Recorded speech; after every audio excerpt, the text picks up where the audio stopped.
আসসালামু আলাইকুম প্রিয় শিক্ষার্থীরা, কেমন আছো সবাই? আই হোপ সবাই ভালো আছো।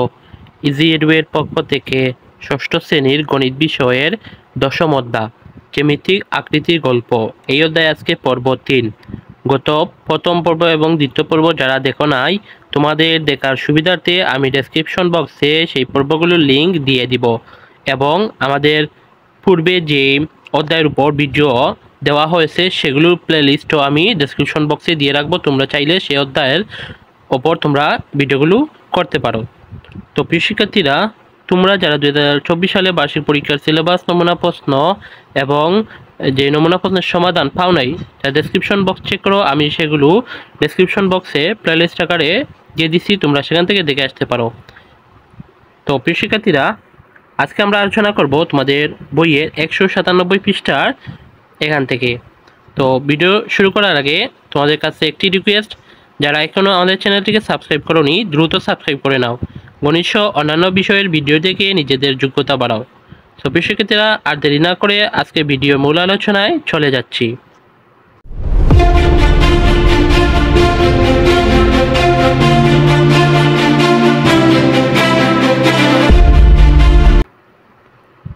তো প্রিয় শিক্ষার্থীরা, এখানে বলা আছে এই যে দুটি বস্তু, একটি আমার পেন্সিল এবং একটি ইরেজার দেখতে পাচ্ছি। তো এখানে বলছে এই বস্তুগুলো কোন ধরনের আকৃতি দিয়ে তৈরি। তারপর বলছে যে এগুলো আবার কোন ধরনের আকৃতি হতে পারে। একাধিক মৌলিক আকৃতির বস্তু সংযোগ এগুলো তৈরি হয়েছে। এই বস্তুগুলোকে আমরা কি বলতে পারি, অর্থাৎ এই যে পেন্সিল এবং ইরেজার, এগুলোকে আমরা কি ধরনের আকৃতি বলতে পারি বা কি বলতে পারি, এটি বলছে।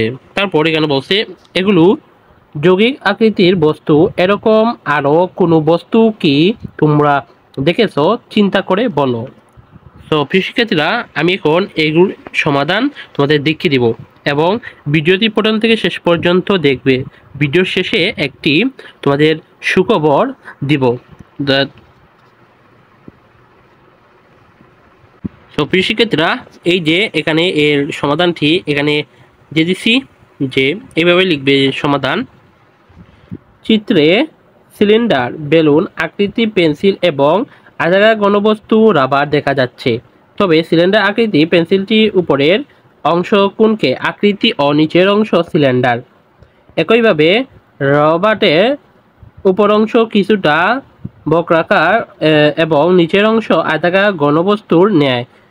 এ ধরনের আরও অনেক বস্তু আমরা দৈনন্দিন জীবনে দেখতে পাই। কোন, আইসক্রিম,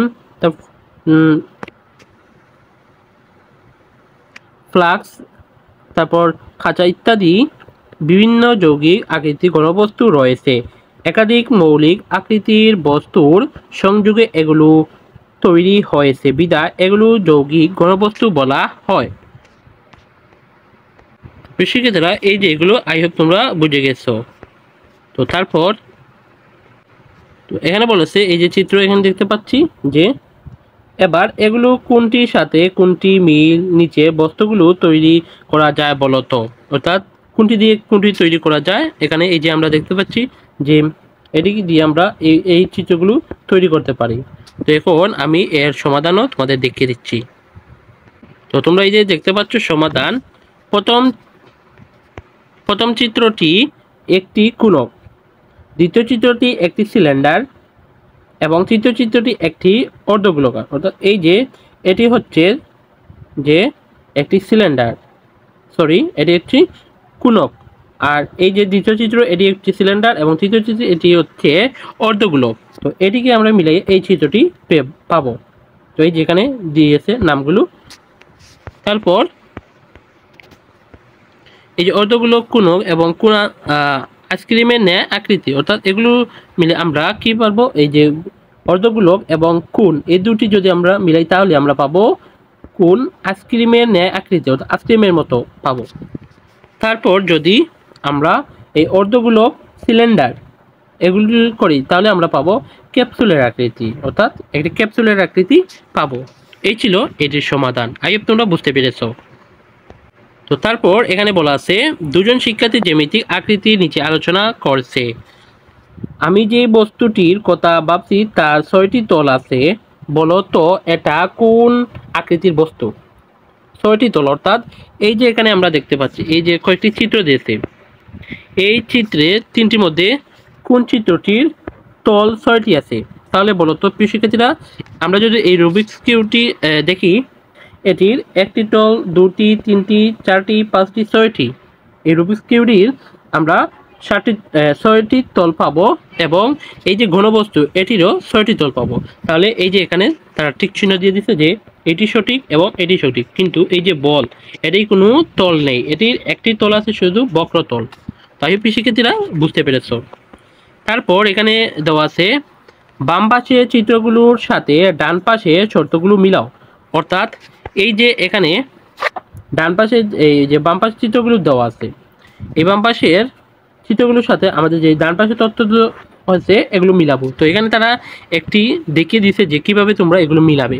তো এখানে যে প্রথমে যে 3টি বাহু ও একটি তল, তো এখানে এই কোন চিত্রের 3টি বাহু এবং একটি তল আছে সেই চিত্রের সাথে এগুলো মিলাবো।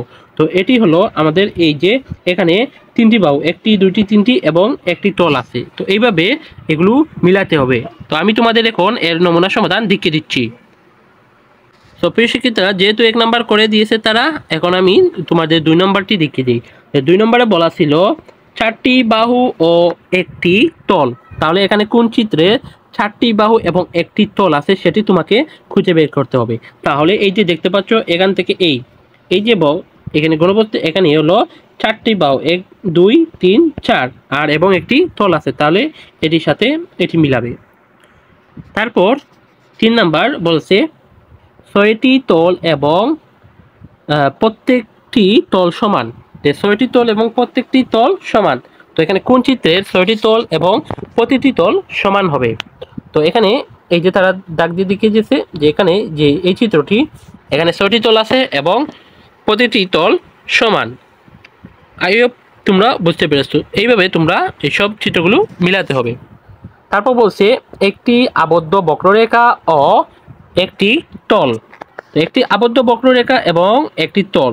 আবদ্ধ বক্ররেখা কিরকম, এভাবে গোলের মতো হবে এবং একটি তল থাকবে। তো এখানে কোন চিত্রে এখানে আছে, এই যে এই চিত্রটি হচ্ছে আমাদের একটি আবদ্ধ বক্ররেখা ও একটি তল আছে। তো তারপর বলছে 6টি তল কিন্তু প্রতিটি তল সমান নয়। 6টি তল কিন্তু প্রতিটি তল সমান নয়। তাহলে এই যে এখানে দিয়ে দিচ্ছে যে এই যে চিত্রটি, এই চিত্রটির 6টি তল আছে কিন্তু প্রতিটি তল সমান নয়, এই কথা বলা হয়েছে। তারপর একটি বক্রতল, তাহলে এই যে এই চিত্রে এটা মিলবে একটি বক্রতল, এইভাবে গোল করে এটাকে বক্রতল বলা হয়। তো প্রিয় শিক্ষার্থীরা, তোমরা এই সমাধানটি বুঝতে পেরেছ। তো তারপর এখানে বলা আছে বিভিন্ন আকৃতি বস্তুর পরিমাপ। আমাদের চারপাশে নানা ধরনের বস্তু রয়েছে, আমরা বিভিন্ন পদ্ধতিতে এই বস্তুগুলো পরিমাপ করতে পারি। কখনো আমরা স্কেল ব্যবহার করি, আবার কখনো আমরা গ্রিড গ্রাফে বিভিন্ন আকৃতির বস্তু পরিমাপ করি। নিচের ছবিগুলো লক্ষ্য করো, এগুলো কি একইভাবে পরিমাপ করা সম্ভব? অর্থাৎ এই যে চিত্র দেওয়া আছে এখানে বিভিন্ন আকৃতির, এগুলো কি একইভাবে পরিমাপ করা সম্ভব কিনা এটি বলা আছে। তো এখানে যে গ্রিডের মাধ্যমে পরিমাপ, তো এখানে গ্রিডের চতুর্ভুজ পরিমাপ পদ্ধতি, এখানে যে যে দুটি চিত্র দিচ্ছে, এখন আমরা তোমাদের এই একটি দেখিয়ে দিব। তারপর এখানে এই যে একটু নিচে বলা আছে, আগে আমরা এগুলো পড়ি তারপরে এর সমাধান দেখব। তো এখানে 1 নম্বর বলছে যে চিত্রে লাল রং দিয়ে চিহ্নিত 16টি বর্গক্ষেত্রের ক্ষেত্রফল 16 গুণ 1 বর্গ সেন্টিমিটার। অর্থাৎ এই যে চিত্র এখানে দেখছি, এখানে লাল দিয়ে গড় দেওয়া আছে 1টি, 2টি, 3টি, 4টি, 1 2 3 4, এভাবে যে লাল গড় দেওয়া আছে এখানে বলছে ক্ষেত্রফল কত। তো এখানে যদি এই 4টি হয়, এই যে তোমরা দেখতে পাও এই 1 গড়, 2 গড়, 3 গড়, 4 গড়, আবার 1 গড়, 2 গড়, 3 গড়, 4 গড়, তাহলে 4 ছাড়া 16। অর্থাৎ এই যে এখানে এই বক্সটি এখানে 16টি লাল রং করা আছে, তাহলে এর ক্ষেত্রফল হবে 16 গুণ 1। তাই এখানে বলছে যে 16টি বর্গক্ষেত্রের ক্ষেত্রফল 16 গুণ 1 বর্গ সেন্টিমিটার। সমান 16 বর্গ সেন্টিমিটার। এখানে নীল রং দিয়ে চিহ্নিত কোনো বর্গক্ষেত্র নেই, অর্থাৎ এখানে কোনো নীল রং দিয়ে কোনো বর্গক্ষেত্র নেই, তাই পরিমাপে কম বেশি হওয়ার সুযোগ নেই। প্রিয় শিক্ষার্থীরা বুঝতে পেরেছো। তারপর যে খ নম্বর চিত্র দেওয়া আছে, যে লিখেছে এখানে চিত্রে লাল রং দিয়ে চিহ্নিত 12টি বর্গক্ষেত্রের ক্ষেত্রফল 12 গুণ 1, অর্থাৎ এখানে যে লাল রং দিয়ে বর্গক্ষেত্র করেছে ওখান এই যে 1 2 3 4 5 6 7 8 9 10 11 12, এই 12টি যদি আমরা লাল রং দেওয়া করা হয়েছে, তো আমরা এই বর্গক্ষেত্র কিভাবে লিখব, যে 12টি বর্গক্ষেত্রের ক্ষেত্রফল 12 গুণ 1 বর্গ সেন্টিমিটার সমান 12 বর্গ সেন্টিমি। তো তাহলে আমরা লিখব যে চিত্রে লাল রং দিয়ে চিহ্নিত 12টি বর্গক্ষেত্রের ক্ষেত্রফল 12 গুণ 1 বর্গ সেন্টিমিটার সমান 12 বর্গ সেন্টিমিটার। খ চিত্রে নীল রং দিয়ে চিহ্নিত 12টি বর্গক্ষেত্রের ক্ষেত্রফল 12 গুণ, অর্থাৎ এই যে নীল রং দিয়ে এই যে 1টি 2টি 3টি 4টি 5টি 6 7 8 9 10 11 12, এই যে নীল রং দিয়ে যে বক্সগুলো দেখানো আছে এখানে 12টি, তাহলে এগুলো হচ্ছে অর্ধেক, অর্থাৎ সম্পূর্ণ নয়। এই নীল রং সবটি তোমরা দেখবে যে এগুলো সম্পূর্ণ ভরাট নয়, এটি অর্ধেক। তাহলে অর্ধেক মানে আমরা ধরব 0.5, তাই এখানে লিখছে 12 গুণ 0.5 বর্গ সেন্টিমিটার। তাহলে যদি আমরা 12 সাথে গুণ করি তাহলে পাবো 6 বর্গ সেন্টিমিটার। তারপর বলছে গ্রিড থেকে পাওয়া ক্ষেত্রফল 12 বর্গ সেন্টিমিটার যোগ 6 বর্গ সেন্টিমিটার, অর্থাৎ এই যে আমরা কর পেলাম 12 বর্গ সেন্টিমিটার এবং 6 বর্গ সেন্টিমিটার সমান যোগ করলে আমরা পাবো 18 বর্গ সেন্টিমিটার। তারপর বলেছে এখানে নীল রং দিয়ে চিহ্নিত বর্গের সবগুলিতে একেবারে ঠিকঠাক 0.5 বর্গ সেন্টিমিটার ক্ষেত্রফল আছে। তো এখানে দিয়েছে তারপর অন্য কোনো জ্যামিতিক উপায়ে ক ও খ চিত্র থেকে ক্ষেত্রফল নির্ণয় করা যায় কি, এটি একটি প্রশ্ন। তারপর আরেকটি প্রশ্ন করেছে তাহলে গ্রিডের সাহায্যে ক ও খ চিত্র থেকে যে ক্ষেত্রফল পাওয়া গেল সেগুলো কি একেবারে সঠিক বা প্রকৃত ক্ষেত্রফল নাকি কাছাকাছি বা আপাত ক্ষেত্রফল। তো শিক্ষার্থীরা আমি এখন তোমাদের এর সমাধানটি দেখিয়ে দিচ্ছি। তো আমাদের প্রথম প্রশ্ন ছিল যে অন্য কোনো জ্যামিতিক উপায়ে ক ও খ চিত্র থেকে ক্ষেত্রফল নির্ণয় করা যায় কি। তাহলে আমরা এই সমাধানে লিখব, এই যে তোমরা দেখতে পাচ্ছ যে এখানে চিত্র, যে এখানে 4 সেন্টিমিটার, এখানে 4 সেন্টিমিটার, এখানে চিত্র ক আর এটি হলো চিত্র খ। তাহলে আমরা এইভাবে লিখব যে চিত্র ক হতে পাই বর্গক্ষেত্রের এক বাহুর দৈর্ঘ্য 4 সেন্টিমিটার, অর্থাৎ বর্গক্ষেত্রে এক বাহু 4 সেন্টিমিটার। এবার যে 4, এখানেও 4, এখানেও 4, এখানেও 4 সেন্টিমিটার। তাহলে আমরা বর্গক্ষেত্রের ক্ষেত্রফল জানি যে বাহু স্কয়ার, অর্থাৎ বর্গক্ষেত্রের ক্ষেত্রফল 4⁻², অর্থাৎ 4⁻², মানে আমরা বাহুর একটি মাপ হচ্ছে 4, তাহলে আমরা এই 2 স্কয়ার দিব, তাহলে আমরা পাবো 16 বর্গ সেন্টিমিটার। তারপর চিত্র খ হতে পাই বর্গক্ষেত্রটি একটি 8 বর্গ সেন্টিমিটার এ আয়ত এবং 8টি ত্রিভুজ বিদ্যমান, যার মধ্যে 4টি ভূমি ও উচ্চতা 2 সেন্টিমিটার এবং বাকি 4টির ভূমি ও উচ্চতা 1 সেন্টিমিটার করে। তাহলে বর্গক্ষেত্রটির ক্ষেত্রফল হবে আমাদের হাফ গুণ ভূমি গুণ উচ্চতা। তাহলে আমরা বর্গক্ষেত্রটির ক্ষেত্রফল লিখব সমান 8 যোগ half into 2 into 2 plus half into 1 into 1 into 4। তারপর আমরা যদি এই 2 দিয়ে 2 রে কাটি তাহলে এখানে থাকবে 2, আর 2 দিয়ে যদি 1 কে গুণ করি তাহলে 2 একে 2, এই যে 2। তারপর আবার এই যে একে একে গুণ করলে একই হবে, আবার 2 দিয়ে যদি আমরা 1 কে ভাগ করি তাহলে পাবো আমরা 0.5, আর এই যে 4 এখানে গুণ অবস্থায় থাকবে। তারপর আমরা এই 2 এবং 0.5 কে যোগ করলে পাবো 2.5। তাহলে আমরা এই 2.5 কে 4 এর সাথে গুণ করলে পাবো 10, আর 10 আর 8 যোগ করলে পাবো 18 বর্গ সেন্টিমিটার। প্রিয় শিক্ষার্থীরা বুঝতে পেরেছো। তারপর এই যে এখানে একটি চিত্র এসেছে, এখানে 3 সেন্টিমিটার, এইভাবে এখানে 3 সেন্টিমিটার, এখানে 6 সেন্টিমিটার। চিত্র খ হতে পাই বর্গক্ষেত্রটিতে সমান ভূমি ও উচ্চতা বিশিষ্ট দুটি ত্রিভুজ রয়েছে, অর্থাৎ এই যে এখানে এই হলো একটি ত্রিভুজ আর এই হলো একটি ত্রিভুজ, এই হলো দুইটি ত্রিভুজ। তারপর আমরা জানি ত্রিভুজের ক্ষেত্রফল, আমরা জানি ত্রিভুজের ক্ষেত্রফল হাফ ইন্টু ভূমি ইন্টু উচ্চতা। তাহলে বর্গক্ষেত্রটির ক্ষেত্রফল হবে হাফ ইন্টু ভূমি গুণ উচ্চতা, আবার হাফ ইন্টু ভূমি গুণ উচ্চতা, অর্থাৎ আমরা জানি বাহু স্কোয়ার, তাই এটা দুইবার যোগ করা আছে। তো তাই আমরা এইটি দুইবার লিখব। তাহলে যদি এই যে ভূমির মান হচ্ছে 6, এই যে 6 আর উচ্চতার মান হচ্ছে 3, এই যে আমরা এখানে পেয়েছি। তাহলে আমরা এটিকে গুণ করব, যে 3 আর এই যে 6 18, আর 18-র সাথে যদি 1 গুণ করি আমরা 18 পাবো, আর 2 দিয়ে যদি আমরা 18-কে ভাগ করি তাহলে আমরা পাবো 9। ঠিক সেম এটিও আমরা এইভাবে করলে 9 পাবো। তাহলে 9 আর 9 যোগ করলে 18 বর্গ সেন্টিমিটার। আইও প্রিয় শিক্ষার্থীরা বুঝতে পেরেছো।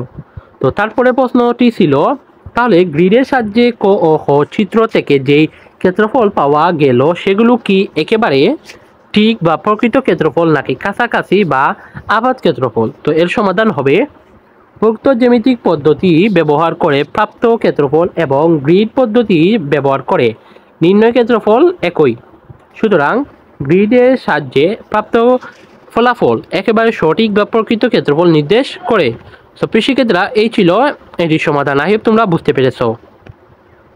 তো তারপর তোমাদের 200 পৃষ্ঠা কি বলা আছে, তার আগে একটি কথা দিই, ভিডিওটি শেষ পর্যন্ত তোমরা দেখবে। ভিডিওর শেষে আমি একটি সুখবর তোমাদের জন্য দেব। তো এখানে 200 পৃষ্ঠার বলা আছে, তোমার শিক্ষক শ্রেণীকক্ষে যে পাতা প্রদর্শন করেছেন তা ভালোভাবে পর্যবেক্ষণ করো। এ পাতাগুলো কিভাবে পরিমাপ করা যায় চিন্তা করো। তো পাতাগুলো আমরা কিভাবে পরিমাপ করতে পারি, ওই শিক্ষক বলেছেন, এই যে এখানে পাতা আমি স্ক্রিন থেকে ছোটো করি তাহলে তোমরা বুঝতে পারবে। এই যে শিক্ষক পাতা নিয়েছেন, এই পাতাকে কিভাবে পরিমাপ করবে বলেছেন। তো এক্ষেত্রে আমরা গ্রিড পদ্ধতি ব্যবহার করতে পারি। এই শিক্ষার্থী বলেছে আমরা গ্রিড ব্যবহার করতে পারি। তারপর এই যে গ্রিডের পাতা পরিমাপ পদ্ধতি, যে এভাবে একটি গ্রিড এঁকে তোমরা দেখতে পাচ্ছ এই পাতাকে এখানে বসিয়ে দিয়েছে। তাহলে এটি দূরত্ব হচ্ছে 1 সেন্টিমিটার, আবার এই সাইডেও দূরত্ব হচ্ছে 1 সেন্টিমিটার। তাহলে প্রিয় শিক্ষার্থীরা এখন আমি তোমাদের এই সমাধানটি দেখিয়ে দিচ্ছি। তো প্রিয় শিক্ষার্থীরা তারপর বলেছে এখানে গ্রিড লাল রং চিহ্নিত বর্ণগুলো সম্পূর্ণরূপেই পাতা দিয়ে ঢাকা রয়েছে, আর ইনি বলেছেন গ্রিড নীল রং চিহ্নিত বর্গগুলো আংশিকভাবে পাতা দিয়ে ঢাকা রয়েছে। অর্থাৎ আমরা যদি চিত্র লক্ষ্য করি তাহলে আমরা দেখব এই যে চিত্র, এখানে এই যে পাতা বসে গ্রিড এবং এই যে লাল অংশ এগুলো হলো সম্পূর্ণ অংশ বসানো আছে, আর এই যে নীল অংশ এগুলো হচ্ছে আংশিকভাবে বসানো হয়েছে। এই যে নীল অংশ তোমরা দেখতে পারবে। তো এই কথাই এখানে বলা হয়েছে। তারপর বলেছে যে লাল রং দিয়ে চিহ্নিত 23টি বর্গক্ষেত্রের ক্ষেত্রফল, অর্থাৎ যে লাল রং সেটি হলো 23টি। তোমরা দেখলে এখানে দেখতে পারবে এই যে 1 2 3 4 5 6 7 8 9 10 11 12 13 14 15 16 17 18 19 20 21 22 23, এই 23টি হলো সম্পূর্ণ করা। তো তারপর এখানে লিখবে যে 23 গুণে, আর নীল রং দিয়ে 25টি বর্গক্ষেত্রের ক্ষেত্রফল, অর্থাৎ এই যে এখানে নীল রং যে কয়টি গড় দেওয়া আছে তোমরা এগুলো গণে নিলে তবে এখানে 25টি, আর এগুলো এই যে তোমরা দেখতে অর্ধেক, এগুলো অর্ধেক দিয়ে, তাই এগুলো অর্ধেক মানে আমরা যদি 1কে 2 দিয়ে ভাগ করি তাহলে পাবো 0.5। তাই এখানে যে নীল রং দিয়ে চিহ্নিত 25টি বর্গক্ষেত্রের ক্ষেত্রফল হবে 25 গুণ 0.5 বর্গ সেন্টিমিটার। তাহলে আমরা গুণ করলে পাবো সমান 12.5 বর্গ সেন্টিমিটার। পাতার ক্ষেত্রফল আপাতত 30 বর্গ সেন্টিমিটার এবং হলো 12.5 বর্গ সেন্টিমিটার সমান 35.5 বর্গ সেন্টিমিটার। তারপর বলেছে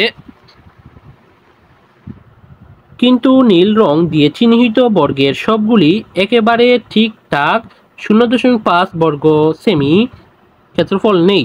তাহলে গ্রিড দিয়ে উপরের পরিমাপের প্রক্রিয়ার পাতার যে ক্ষেত্রফল পাওয়া গেল সেটা কি একেবারে সঠিক বা প্রকৃত ক্ষেত্রফল নাকি কাছাকাছি বা আপাতত ক্ষেত্রফল? তারপর বলেছে এবার গ্রিডের ক্ষুদ্রতম বর্গের এক বাহুর দৈর্ঘ্য যথাক্রমে 2 সেন্টিমিটার এবং 0.5 সেমি নিয়ে আলাদাভাবে ছবির পাতাটিরই আপাতত ক্ষেত্রফল নির্ণয় করো। এবং তারপর প্রশ্ন বলেছে তোমার দৃষ্টিতে কোন ক্ষেত্রে প্রাপ্ত ক্ষেত্রফল পাতাটির ক্ষেত্রফল প্রকৃত ক্ষেত্রফলের বেশি কাছাকাছি হবে যৌক্তিক মতামত দাও। তো প্রিয় শিক্ষার্থীরা, আমি এখন তোমাদের এই ছকটির সমাধান দেখিয়ে দিচ্ছি। তো 1 নম্বর প্রশ্নটি ছিল যে হালকা রং দিয়ে চিহ্নিত বর্গের সবগুলি একেবারে ঠিকঠাক 1 বর্গ সেন্টিমিটার ক্ষেত্রফল নেই, তাহলে গ্রিড দিয়ে উপরের পরিমাপ প্রক্রিয়া পাতার যেই ক্ষেত্রফল পাওয়া গেল সেটা কি একেবারে সঠিক বা প্রকৃত ক্ষেত্রফল নাকি কাছাকাছি বা আপাতত ক্ষেত্রফল সেটি নির্ণয় করতে। তো প্রিয় শিক্ষার্থীরা, এই সমাধান হবে হিসাবে সুবিধার্থে আংশিকভাবে পূর্ণ গড়গুলোকে আমরা 0.5 বর্গ সেমি ধরে নিয়েছি, কিন্তু বাস্তবে এদের সবগুলোর ক্ষেত্রফল সমান নয়। অর্থাৎ গ্রিড থেকে প্রাপ্ত পাতার ক্ষেত্রফল একেবারে ঠিক বা প্রকৃত যোগফল নয়, এটি প্রকৃত ফলাফলের কাছাকাছি বা আপাতত ক্ষেত্রফল। তো আই হোপ শিক্ষিতা তোমরা এই প্রশ্নের সমাধানটিও বুঝতে পেরেছ। তো তারপরের প্রশ্নটি ছিল গ্রিডের ক্ষুদ্রতম বর্গের এক বাহুর দৈর্ঘ্য যথাক্রমে 2 সেমি এবং 0.5 সেমি নিয়ে আলাদাভাবে ছবির পাতাটিরই আপাতত ক্ষেত্রফল নির্ণয় করো। তো এর সমাধান এইভাবে লিখবো আমরা যে 2 সেমি গুণ 2 সেমি মাপের গ্রিড ব্যবহার করি। 2 সেমি গুণ 2 সেমি মাপের গ্রিডের পাতাটি স্থাপন করলে দেখা যায় 1 2 3 নং ঘর 3টি পাতা দ্বারা সম্পূর্ণ ঢাকা পড়ে। অর্থাৎ এই যে আমরা দেখতে পাচ্ছি 1 2 3, এই 3টি ঘর সম্পূর্ণ ঢাকা পড়ে। এই যে এই তোমরা বইয়ে লক্ষ্য করলে দেখতে পাবে, এখানে বোঝা যাচ্ছে না একটু এই কালো হওয়ার কারণে। তো তারপর বাকি ঘরগুলো পাতা দ্বারা আংশিক ঢাকা পড়ে। অর্থাৎ তারপর এই যে বাকি ঘরগুলো দেওয়া আছে, আমরা শুধু 1 2 3 এগুলো শুধু সম্পূর্ণ ভরা আছে, এবং বাকি যে ঘরগুলো শুধু এগুলো এই যে আংশিক, সম্পূর্ণ ঘর ভরা নাই, তাই এগুলো আংশিক বলা হয়েছে। তারপর বলছে যে বাকি ঘরগুলো পাতা দ্বারা আংশিক ঢাকা পড়ে, অর্থাৎ 15 নং গড়ে ঢাকা পড়া অংশ খুবই সামান্য বলে একে অগ্রাহ্য করতে পারি বা হিসেবে বাইরে রাখতে পারি। অর্থাৎ এই যে 15 নম্বর গড়, এই যে 15 নম্বর একটু এখানে এসেছে, তাই এটিকে আমরা বাদ দিতেও পারি, এই কথা বলা হয়েছে।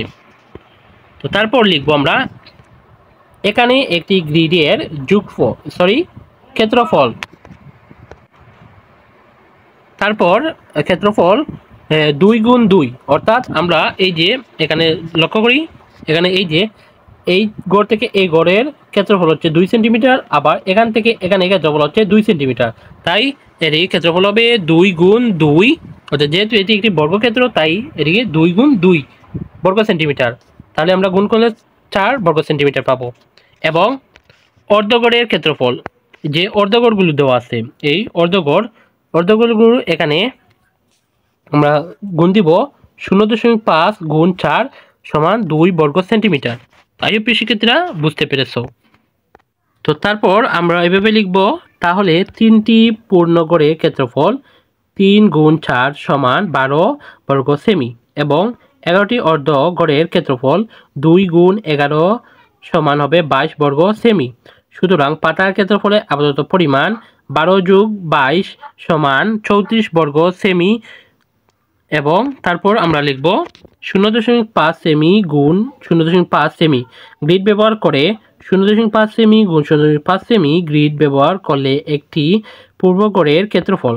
তো ক্ষেত্রফল হবে 0.5 গুণ 0.5, যেহেতু এটি বর্গক্ষেত্র তাই আমরা যে একবার আমরা 2 বার গুণ করব, তাহলে আমরা বর্গক্ষেত্র পাবো 0.25 বর্গ সেন্টিমিটার।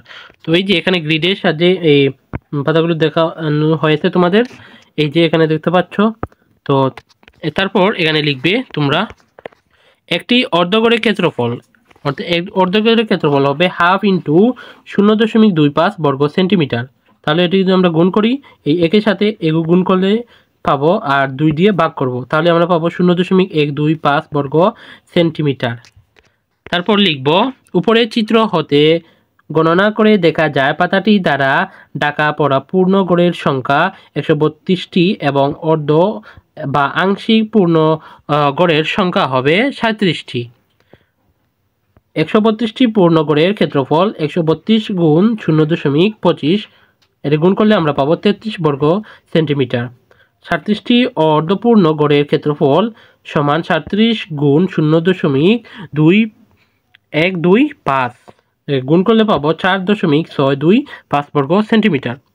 তারপর পাতা ক্ষেত্রফলে আপাতত পরিমাণ 33 যোগ 4.625 বর্গ সেন্টিমিটার আমরা যোগ করলে পাবো 37.625 বর্গ সেন্টিমিটার। তাই প্রিয় শিক্ষার্থীরা এই প্রশ্নটি সমাধান বুঝতে পেরেছ। তো তারপর পরের প্রশ্নটি ছিল তোমার দৃষ্টিতে কোন ক্ষেত্রে প্রাপ্ত যোগফল পাতাটির প্রকৃত ক্ষেত্রফলের বেশি কাছাকাছি হবে, যৌক্তিক মতামত দাও। তো এর সমাধান লিখব, গ্রিডে ক্ষুদ্রতম বর্গের সংখ্যা যত বৃদ্ধি পাবে আংশিক পূর্ণ গড়ের সর্বাধিক ভূমিকা হ্রাস পাবে, অর্থাৎ অধিক সংখ্যক পূর্ণ গড় পাওয়া যাবে যা প্রাপ্ত ফলাফলকে প্রকৃত ফলাফলে আরও নিকটবর্তী করবে। সুতরাং 0.5 সেন্টিমিটার বাহু বিশিষ্ট বর্গ ধারা তৈরি গ্রিডের ক্ষেত্রে প্রাপ্ত ক্ষেত্রফল পাতাটি প্রকৃত ক্ষেত্রফলের সবচেয়ে বেশি কাছাকাছি হবে। এছাড়া আরও ক্ষুদ্র বর্গ গড় বিশিষ্ট গ্রিডের ব্যবহার ফলাফলকে আমরা নির্ভুল করবে। তো আই হোপ শিক্ষার্থীরা তোমরা এই প্রশ্নটির সমাধান বুঝতে পেরেছ। তো তারপর শিক্ষার্থীরা 201 পৃষ্ঠা এখানে একটি ছবির আপাতত ক্ষেত্রফল পরিমাপ করো। এখানে এই যে একটি চিত্র দেখতে পাচ্ছি তারার, এটি গ্রিডে দেখানো হয়েছে। তো তারপরে কি বলা আছে আমরা দেখি। তো তারপর এখানে বলা আছে যে নিচের ছবিগুলোর আপাতত ক্ষেত্রফল পরিমাপ করো। তো এখানে ক এবং খ যে চিত্র দেওয়া আছে এগুলোর ক্ষেত্রফল আমরা নির্ণয় করব। তো এখন আমি তোমাদের এর সমাধান দেখিয়ে দিচ্ছি। তো প্রথমে যে এখানে তারাটি এর সমাধান হবে এইভাবে, তো ঠিক আগে যে সমাধানগুলো করছি সেগুলোর মতো। তো চিত্রের দ্বারা পূর্ণ গড়ের সংখ্যা, অর্থাৎ এখানে পূর্ণ যে গড়, এই স্টারটি বসে যে পূর্ণ কয়টি গড়, তাহলে আমরা চিত্র যদি লক্ষ্য করি এখানে দেখা যাচ্ছে না, তোমরা বই দিকে লক্ষ্য করো তাহলে আমরা দেখতে পাবো 1 নাম্বার গড়, 2 নাম্বার গড়, 3, 4, 5, 6 এই আর 7 এই গড়গুলো পূর্ণ, অর্থাৎ এগুলো সম্পূর্ণ ভরাট হয়েছে। এবং আংশিক পূর্ণ গড়ের সংখ্যা, অর্থাৎ আংশিক যাগুলো সম্পূর্ণ ভরে নাই সেগুলো আমরা পাবো 32টি। তোমরা চিত্রগুলো লক্ষ্য করলে বুঝতে পারবে। তারপর বলছে 7টি পূর্ণ গড়ের ক্ষেত্রফল 7 গুণে, যেহেতু এগুলোর এই যে প্রতিটি গড়ের এখানে দৈর্ঘ্য হচ্ছে 1 সেন্টিমিটার, এই যে 1 সেন্টিমিটার, তাহলে আমরা এখানে মোট পেলাম পূর্ণ গড় 7টি, তাহলে সাথে সাথে 1 গুণ দিব, গুণ দিলে পাবো 7 বর্গ সেন্টিমিটার। তারপর 32টি আংশিক পূর্ণ গড়ের ক্ষেত্রফল, 32টি আংশিক পূর্ণ গড়ের ক্ষেত্রফল, যেহেতু আংশিক মানে আমরা 0.5 জানি এবং 0.5-এর সাথে যদি 32টি বসে 32 গুণ দেব তাহলে আমরা পাবো 16 বর্গ সেন্টিমিটার। তো অতএব চিত্রের আপাতত ক্ষেত্রফল হবে 7 যোগ 16 সমান 23 বর্গ সেন্টিমিটার। তো আই হোপ শিক্ষার্থীরা তোমরা এই সমাধানটি বুঝতে পেরেছো। তারপর কহ যে এখানে মাছ এবং একটি বাঘ সেটির আমরা ক্ষেত্রফল নির্ণয় করব। প্রথমে যে মাছটি দেওয়া আছে সেটির আমরা দেখব। তো প্রথমে ঠিক সেম আগের মতোই এখানে তোমরা দেখতে পাচ্ছ যে এখানে প্রতিটি গড়ের হচ্ছে 5 সেন্টিমিটার। এই যে এখানে চিত্রের দ্বারা ঢাকা পূর্ণ গড় সংখ্যা 9টি, অর্থাৎ আমরা দেখতে পাচ্ছি এই যে 1, 2, 3, 4, 5, 6, 7, 8, 9 এই 9টি হচ্ছে পূর্ণ গড় এবং বাকিগুলো হচ্ছে আংশিক পূর্ণগড়। তাহলে আমরা পূর্ণগড় পেলাম 9টি এবং আংশিক পূর্ণগড় পেলাম 20টি। এখানে প্রতিটি পূর্ণগড়ের ক্ষেত্রফল, যেহেতু পূর্ণগড়ের এই প্রতিটি গড়ের দৈর্ঘ্য অর্থাৎ পরিমাপ হচ্ছে 5 সেন্টিমিটার, তাই আমরা এই 9কে এই 5কে 5 দিয়ে গুণ দিব, তাহলে পাবো আমরা 5 গুণ 5, 5 5 25। তারপর 9টি গড়ের পূর্ণগড়ের ক্ষেত্রফল, তো 9টি গড়ের পূর্ণগড়ের ক্ষেত্রফল আমরা 9 গুণ 25 অর্থাৎ বর্গ সেন্টিমিটার দিয়ে গুণ দিব, তাহলে আমরা 9 দিয়ে 25কে যদি গুণ দিই তাহলে পাবো 225 বর্গ সেন্টিমিটার। তারপর আংশিক পূর্ণ গড়ের জন্য একটি পূর্ণ গ্রিডের অর্ধেক যোগফল বা 12.5 বর্গ সেন্টিমিটার ধরবে। 20টি আংশিক পূর্ণ গড়ের ক্ষেত্রফল 20 গুণ 12.5 সমান হবে 250 বর্গ সেন্টিমিটার। অতএব চিত্রের আপাতত ক্ষেত্রফল 225 যোগ 250 সমান 475 বর্গ সেন্টিমিটার। আইওপি শিক্ষার্থীরা তোমরা বুঝতে পেরেছ। তারপর এখানে যেই বাঘের চিত্রটি দেওয়া আছে সেটি আমরা এখন সমাধান করব। তো এখানে তোমরা যে লক্ষ্য করলে দেখতে পারবে এই যে এই ভাগের চিত্রে দ্বারা ঢাকা পূর্ণ গড়ের সংখ্যা 26টি, অর্থাৎ এখানে যে পূর্ণ গড় এখানে 26টি দেওয়া আছে, তোমরা এগুলো চিত্রে দেখে নিবে। তো তারপর লিখবে এখানে প্রতিটি পূর্ণ গড়ের ক্ষেত্রফল 10 × 10 সমান 100 বর্গ সেন্টিমিটার। আংশিক পূর্ণ গড়ের জন্য একটি পূর্ণ গ্রিডের অর্ধেক ক্ষেত্রফল বা 50 বর্গ সেন্টিমিটার ধরবে। 26টি পূর্ণ গড়ের ক্ষেত্রফল সমান 26 × 100 সমান 2600 বর্গ সেন্টিমিটার। তারপরে 46টি আংশিক পূর্ণ গড়ের ক্ষেত্রফল 46 × 50 সমান 2300 বর্গ সেন্টিমিটার। অতএব চিত্রে আপাতত ক্ষেত্রফল 2600 যোগ 2300 যোগ করলে আমরা পাবো 4900 বর্গ সেন্টিমিটার। সো আই হোপ শিক্ষার্থীরা তোমরা এই সমাধানটিও বুঝতে পেরেছো। সো তারপর শিক্ষার্থীরা এখানে একটি জোড়াই কাজ দেওয়া আছে। জোড়াই কাজটি কি বলা আছে আমরা একটু পড়ে নিই। যে নিচের ছবিটি লক্ষ্য করো এবং সমস্যার সমাধান করো, অর্থাৎ এই যে ছবি দেওয়া আছে এগুলো পড়বো এবং এর সমস্যার সমাধান করব। তো এখানে আমরা একটি টাইলস দেখতে পাচ্ছি, এখানে 7 একক, এখানে 7 একক। এই আকারের টাইলস দিয়ে শ্রেণীকক্ষের মেঝে পূরণ করতে হবে। তারপর এখানে একটি শ্রেণীকক্ষ, এই যে এই শ্রেণীকক্ষটি এই টাইলস দিয়ে আমরা পূরণ করতে হবে। তো এখান থেকে এই এবি হচ্ছে 14 একর, আর এখানে হচ্ছে 28 একর, এখানে হচ্ছে 21 একর, এখানে 25 একর, এবং এই সি থেকে ডি কত হবে এবং বি থেকে সি কত হবে সেগুলো আমরা নির্ণয় করতে। তারপর এখানে ক খ দিয়ে বলা আছে যে ছবিটিতে দেখানো শ্রেণীকক্ষ এবং একটি টাইলসের ক্ষেত্রফল নির্ণয় করে প্রয়োজনীয় টাইলসের সংখ্যা হিসাব করো। অর্থাৎ প্রথমে আমরা শ্রেণীকক্ষের টাইলসের ক্ষেত্রফল নির্ণয় করে তারপর টাইলসের সংখ্যা বের করতে বলছি। আর এখানে সংকেত দেওয়া আছে এ বি ও ইডি রেখা সমান্তরাল এবং ত্রিভুজ এ বি এফ ও ত্রিভুজ বিসি এফ এর উচ্চতাগুলো এঁকে নিতে পারো। তারপর খ নম্বর প্রশ্নে বলেছে শ্রেণীকক্ষের মেঝের আনুপাতিক ছবিটি খাতায় আঁকো। প্রদত্ত আকারে কাগজের টাইলস তৈরি করে শ্রেণীকক্ষের ছবিটিতে বসিয়ে দেখো কতগুলো টাইলসের প্রয়োজন হচ্ছে। তারপর গ নম্বর প্রশ্নে বলেছে ক এবং খ থেকে প্রাপ্ত ফলাফলে পার্থক্য থাকলে তার যৌক্তিক ব্যাখ্যা দাও। তো প্রিয় শিক্ষার্থীরা, আমি এখন তোমাদের এই সবটির সমাধান দেখিয়ে দিচ্ছি। তো প্রিয় শিক্ষার্থীরা, আমাদের ক নম্বর যে প্রশ্নটি সেইটি আমরা এখন সমাধান করব। তো প্রথমে তোমরা এইভাবে কি বলছে যে ছবিটি দেখানো শ্রেণীকক্ষ টাইলসের ক্ষেত্রফল নির্ণয় করতে, তারপর টাইলসের সংখ্যা হিসাব করতে। তো এখানে যে সংকেত দেওয়া আছে সেই সংকেত অনুযায়ী আমরা এখানে চিত্র আঁকবো যে এ বি হলো 14 একর, আর তারপরে এইভাবে একটি চিত্র আঁকবো, এটাকে এ, তারপরে বি সি, এখানে জি, তারপরে এফ 25 একর, তারপরে এইভাবে একটি চিত্র আঁকবো। এভাবে তোমরা চিত্রটি এঁকে নিবে। তো তারপর লিখবে সম্পূর্ণ চিত্রকে দুইটি ভাগে ভাগ করে একটি ট্রাফিক জ্যাম ক্ষেত্র একটি আয়তক্ষেত্র পাওয়া যায়। এখানে ট্রাফিক জ্যামের সমান্তরাল বাহুদ্বয়ের দৈর্ঘ্য যথাক্রমে 14, 35 একক এবং উচ্চতা 28 - 21 সমান 7 একক। ট্রাফিক জ্যামের ক্ষেত্রফল হচ্ছে হাফ ইন্টু সমান্তরাল বাহুদ্বয়ের দৈর্ঘ্যের সমষ্টি গুণ উচ্চতা। তাহলে আমরা এই সমান্তরাল বাহুর দৈর্ঘ্যের সমষ্টি পেয়েছি এবি প্লাস সিএফ এবং উচ্চতা হচ্ছে এজি। অর্থাৎ আমরা চিত্রে লক্ষ্য করি এই যে এবি প্লাস সিএফ এগুলো হচ্ছে আমাদের এই যে সমান্তরাল বাহুদের সমষ্টি, দৈর্ঘ্যের সমষ্টি, এবং উচ্চতা হচ্ছে এজি। এই যে উচ্চতা হচ্ছে এজি, এগুলো লিখে নিবে। তারপর আমরা যদি এই এবি এবং সিএফ দেখি তাহলে এই যে সিএফ এখানে হচ্ছে 35 এবং এবি হচ্ছে 14, আর এই উচ্চতা হচ্ছে 7 একর। তাহলে আমরা এই মানগুলো বসিয়ে দিব। তারপর এখানে যোগ বিয়োগ করলে আমরা পাবো প্রথমে 35 আর 14 যোগ করবে, যোগ করে তারপর এই 2 দিয়ে ভাগ দিবে, তারপর যেই গুণফল পাবে তার সাথে 7 যোগ করবে, গুণ করবে, তাহলে আমরা পাবো 171.5 বর্গ একক।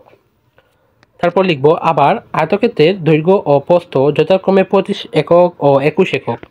আয়তক্ষেত্রটি ক্ষেত্রফল, এই যে আয়তক্ষেত্র, আমি এই আয়তক্ষেত্র এখন বের করবো। তো আয়তক্ষেত্রের ক্ষেত্রফল আমরা সূত্র জানি দৈর্ঘ্য গুণ প্রস্থ। তাহলে আমরা এখানে দৈর্ঘ্য পাচ্ছি 35 এবং প্রস্থ পেয়েছি 21, তো এটা গুণ করলে আমরা পাবো 735 বর্গ একক। তারপর শ্রেণীকক্ষটির সম্পূর্ণ ক্ষেত্রফল, তাহলে আমরা দুটি যোগ করলেই আমরা শ্রেণীকক্ষটি সম্পূর্ণ ক্ষেত্রফল পেয়ে যাব। তাহলে আমরা এখানে দিব 171.5 এবং যোগ 735 বর্গ একক যোগ করলে আমরা পাবো 906 বর্গ একক। তো এখন আমরা এই টাইলসের সংখ্যা বের করব। তো আবার টাইলসের দৈর্ঘ্য ও প্রস্থ 7 একক, একটি টাইলসের ক্ষেত্রফল 7 গুণ 7 বর্গ একক, তো সাথে সাথে 49। তো প্রয়োজনীয় টাইলসের সংখ্যা আমরা এই যে সম্পূর্ণ কক্ষটির ক্ষেত্রফল দিয়ে আমরা টাইলসের ক্ষেত্রফল দিয়ে ভাগ করলেই আমরা টাইলসের সংখ্যা পেয়ে যাব। তাহলে আমরা এই প্রয়োজনীয় টাইলসের সংখ্যা উপরে লিখব 906.5 অর্থাৎ সম্পূর্ণ এই কক্ষটির ক্ষেত্রফল, আর নিচে দিব টাইলসের ক্ষেত্রফল। তার টাইলসের ক্ষেত্রফল হচ্ছে 49। তাহলে আমরা এটি ভাগ দিলে পাবো 18.5 এবং এই 18.5 যেহেতু এই 5-5-এর কারণে আমরা এখানে 1 যোগ করে 19 দেওয়া হয়েছে, অর্থাৎ দশমিকের পরে 5 বা 5-এর উপরে থাকলে 1 যোগ করা হয়। তাহলে আমরা এখানে মোট পেলাম টাইলসের সংখ্যা 19টি। তাই তোমরা বুঝতে পেরেছো।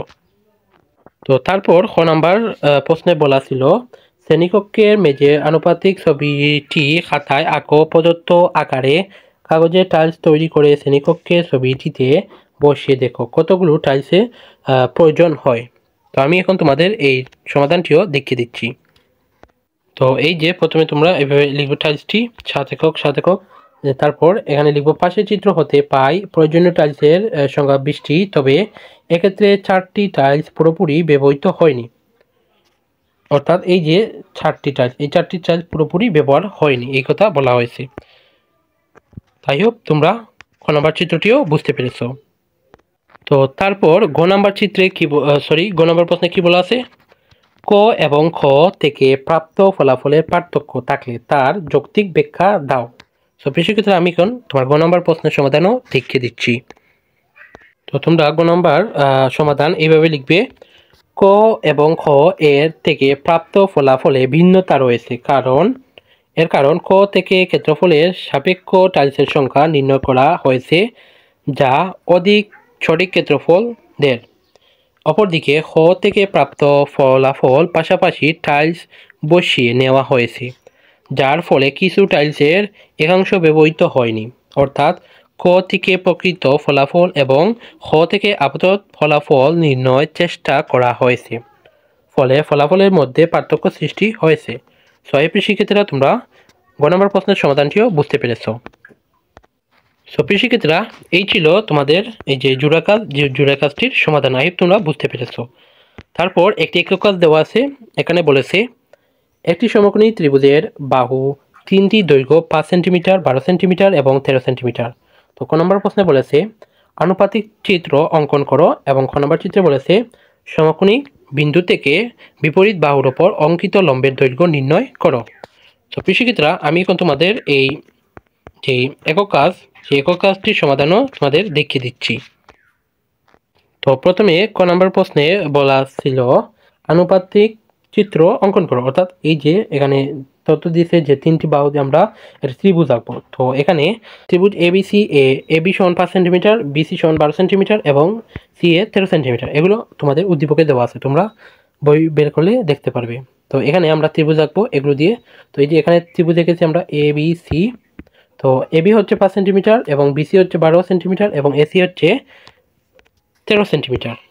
তারপর আমরা এই হচ্ছে ক নম্বর উত্তর। তারপর খ নম্বর প্রশ্নে বলেছিল যে সমকোণিক বিন্দু থেকে বিপরীত বাহুর উপর অঙ্কিত লম্বের দৈর্ঘ্য নির্ণয় করো। তো এর সমাধান হবে, তো এইভাবে তোমরা প্রথমে চিত্রটি অঙ্কন করবে যে এই যে এ বি সি এবং লম্ব হবে বিডি অর্থাৎ এইচ। তাহলে চিত্রে সমকোণিক বিন্দু বি থেকে বিপরীত বাহু এসি এর ওপর অঙ্কিত লম্ব বিডি এর দৈর্ঘ্য এইচ। এই যে এখানে লম্ব দেখানো হয়েছে এইচ। এখানে ত্রিভুজ এবিসি এর ক্ষেত্রফল হাফ ইন্টু ভূমি গুণ উচ্চতা। তাহলে এই যে ভূমি হচ্ছে আমাদের এই এবি এবং বিসি হচ্ছে উচ্চতা। তারপরে আমরা লিখব আবার এসি ভূমি ও এইচ উচ্চতা বিশিষ্ট ত্রিভুজের ক্ষেত্রফল হাফ ইন্টু এসি গুণ এইচ। শর্ত মতে half into AB into BC equal to half into AC into H. তাহলে আমরা এই যে লিখব বা 5 এবি সমান 5, আমরা এই যেখানে পেয়েছি এবি সমান 5 আর বিসি সমান 12। এবং সি সমান 13, এগুলো আমরা এখানেই পেয়েছি। তো তারপর এই হাফ হাফ কেটে গেছে। তারপর আমরা লিখব অতএব এইচ সমান 12 আর 5 গুণ করে 60 আর 13 দিয়ে ভাগ করব, তাহলে আমরা পাবো 4.62 সেন্টিমিটার প্রায়। তাহলে আমরা লিখব অতএব সমকোণিক বিন্দু থেকে বিপরীত বাহুর উপর অঙ্কিত লম্বের দৈর্ঘ্য 4.62 সেন্টিমিটার প্রায়। সো এই শিক্ষার্থীরা তোমরা বুঝতে পেরেছ। সো শিক্ষার্থীরা তারপর তোমাদের 203 পৃষ্ঠার উপরে একটি সমাধান প্রশ্ন দিয়েছে যে এখানে একটি ত্রিভুজ এ বি সি আর এখানে এই যে মধ্যমা দিয়ে আছে ডি।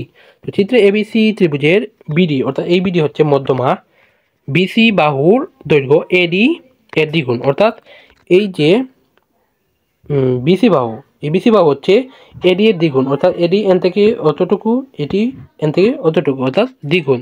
তাহলে ত্রিভুজটি কী ধরনের, উত্তর সাপেক্ষে যুক্তি দাও। সব শিক্ষার্থীরা আমি এখন তোমাদের এই 2 নম্বর প্রশ্নের সমাধান দেখিয়ে দিচ্ছি।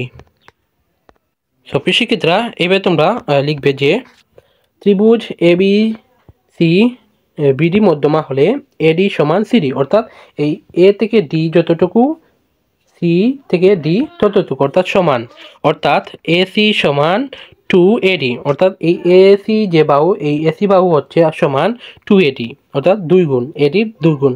আবার বিসি সমান 2AD, অর্থাৎ এই যে বিসি, এই বিসিও হচ্ছে 2AD, অতএব এসি সমান বিসি। তারপর আমরা লিখতে পারি যে ত্রিভুজটি সমবাহু ত্রিভুজ। সো এই শিক্ষার্থীরা তোমরা 2 নম্বর প্রশ্নের সমাধানটিও বুঝতে পেরেছ। সো প্রিয় শিক্ষার্থীরা তারপর এখানে এইটি দলগত কাজ, এটির মাধ্যমে আমাদের আজকের ভিডিও শেষ হবে। তো দলকাজটি কি দেওয়া আছে, তো ক নম্বর প্রশ্নে বলা আছে তোমাদের শ্রেণীকক্ষের মেঝে ক্ষেত্রফল নির্ণয় করো, এবং ক নম্বর চিত্রে বলেছে, প্রশ্নে বলেছে এমন আকারে বর্গাকার টাইলস নির্বাচন করো যা দিয়ে সহজে শ্রেণীকক্ষটি পূরণ করা যায়, এবং ক নম্বর প্রশ্নে বলেছে এবার কতগুলো টাইলস লাগবে তার একটি আনুমানিক হিসাব করো। সো প্রিয় শিক্ষার্থীরা এই যে আমাদের শ্রেণীকক্ষ, দেয়ালটি কত বড়, তারপর মেঝেতে টাইলস রাখতে পারো, তো এখানে যেগুলো দেওয়া আছে, এখন আমি এই দলগত কাজের সমাধান তোমাদের দেখিয়ে দিচ্ছি। তো দলগত কাজের প্রথম প্রশ্নটি ছিল তোমার শ্রেণীকক্ষে মেঝে ক্ষেত্রফল নির্ণয় করো। তো আমরা এর সমাধান লিখব যে ধরি আমাদের শ্রেণীকক্ষের মেঝের দৈর্ঘ্য ও প্রস্থ যথাক্রমে 4.5 সেন্টিমিটার, 4.5 মিটার এবং প্রস্থ হচ্ছে 4.8 মিটার। অতএব মেঝের ক্ষেত্রফল হবে 5, অর্থাৎ দৈর্ঘ্য গুণ প্রস্থ। তাহলে আমাদের দৈর্ঘ্য হচ্ছে 5.6 এবং প্রস্থ হচ্ছে 4.8 বর্গ মিটার। তাহলে যদি আমরা গুণ করি এটি পাবো 25.292 বর্গ মিটার। এই ছিল ক নম্বর প্রশ্নের সমাধান। আইব তোমরা বুঝতে পেরেছ। তারপর খ নম্বর প্রশ্নে বলা ছিল এমন আকারে বর্গাকার টাইলস নির্বাচন করো যা দিয়ে সহজে শ্রেণীকক্ষটি পূরণ করা যায়। তো এর সমাধান এখন আমি তোমাদের দেখিয়ে দিচ্ছি। তো এইভাবে লিখবে খ নম্বর সমাধান যে আকারে বর্গাকার টাইলস দিয়ে সহজে শ্রেণীকক্ষটি পূরণ করা যাবে তার এক বাহুর দৈর্ঘ্য, তার এক বাহুর দৈর্ঘ্য হচ্ছে 5.4 ও 8.4 এর গোসাগুর সমান। তো এখানে 5.4 সমান 54/10, অর্থাৎ 10 দিয়ে ভাগ দিব, এবং 4.8 সমান 48/10। তো 54 ও 48 এর গোসাগু আমরা নির্ণয় করব। তাহলে যদি নির্ণয় করি আমরা 48 দিয়ে 54কে ভাগ দিব, তাহলে আমরা এর ভাগফল পাবো। যদি আমরা ভাগ করি তাহলে এর ভাগফল হবে এখানে 1, আর এই এখানে যদি আমরা এই 6 দিয়ে 48কে ভাগ করি তাহলে পাবো 8। অতএব নির্ণয় লসাগু হচ্ছে 6, অর্থাৎ গোসাগু নির্ণয় ক্ষেত্রে এই যে এখানে যেই সংখ্যা প্রথমটি বাদে তারপরে যে এগুলো সংখ্যা হবে সেগুলো আমরা গোসাগু ধরতে পারি। আইব তোমরা গোসাগু নির্ণয় করতে পারো, এগুলো তো হয়তো পঞ্চম চতুর্থ শ্রেণীতে পড়ে আসতো, আইব পার তোমরা। অতএব আমরা নির্ণয় লসাগু হচ্ছে 6।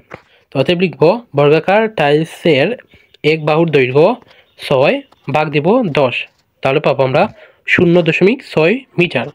তো আইব শিক্ষিতা তোমরা 2 নম্বর প্রশ্নের সমাধানটিও বুঝতে পেরেছ।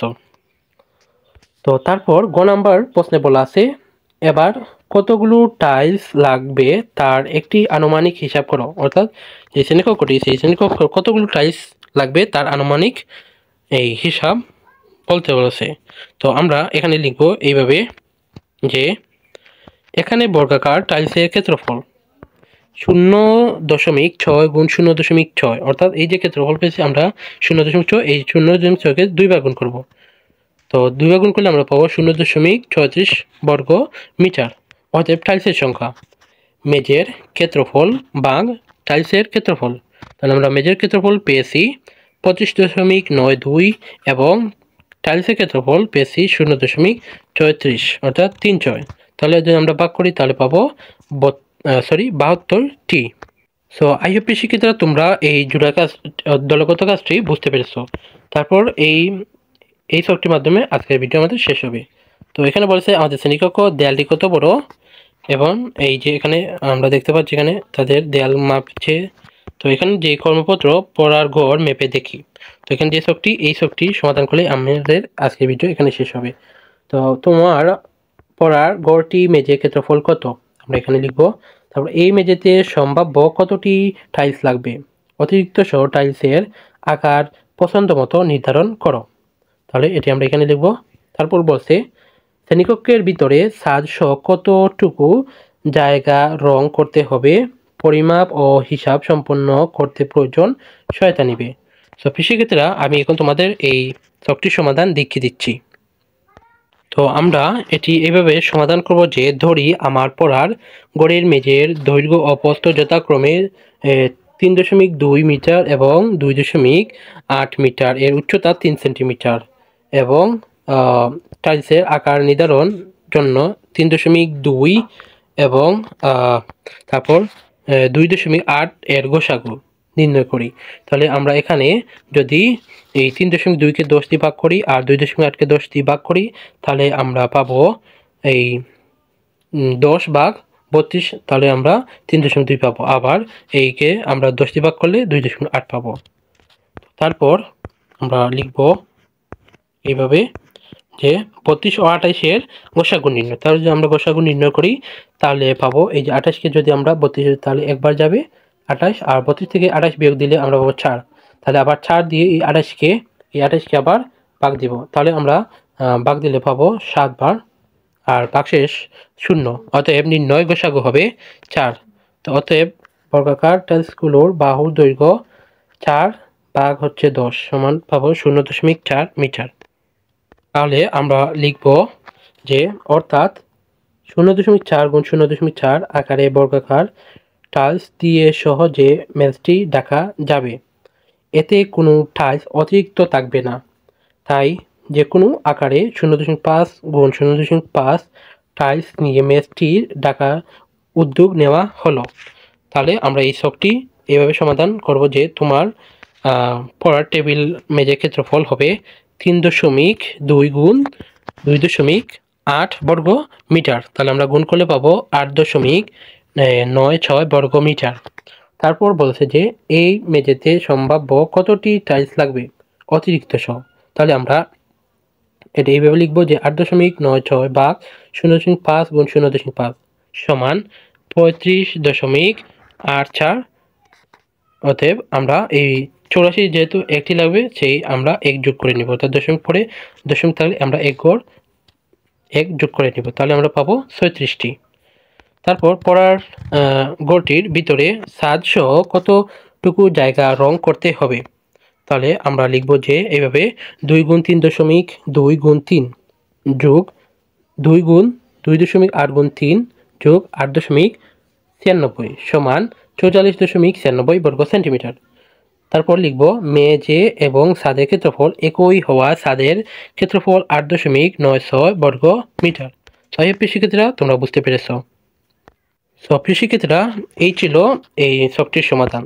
তো আজকের ভিডিওটি কেমন লেগেছে অবশ্যই কমেন্ট বক্সে জানিয়ে দিবে। তো প্রথম থেকে শেষ পর্যন্ত যারা আমাদের সাথে ছিলে অবশ্যই কমেন্ট বক্সে তোমাদের নামটি লিখে যাবে। তো আমি ভিডিওর শুরুতে বলছিলাম যে একটি তোমাদের গুড নিউজ দেব।